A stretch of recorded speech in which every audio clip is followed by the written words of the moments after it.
So yun, nagtanong yung pinsan ko kung paano daw ako magkabit ng mini driving light.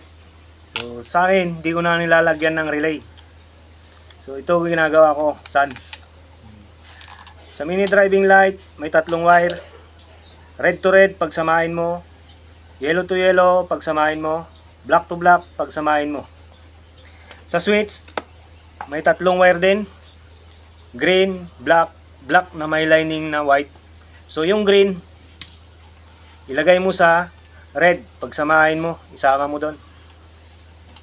Red to red. Tapos yung black na may lining na white, dito sa yellow.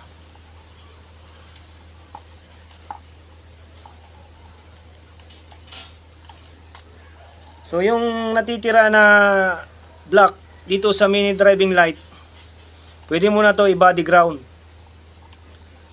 Body ground mo. Tapos yung wire naman na natitira galing dito sa switch, hanapin mo yung positive doon sa ignition switch mo. Doon mo ikabit. Para kahit paglaruan ng bata, hindi yan nagbubukas. So try natin. Ganito lang kasi ako nagkakabit ng mini driving light kahit wala nang relay. Gastos din, sayang. Okay naman siya kahit ilang taon na yung sa akin, okay naman. Wala naman naging problema. So kabit natin. Try. Ayun, umilaw na. White.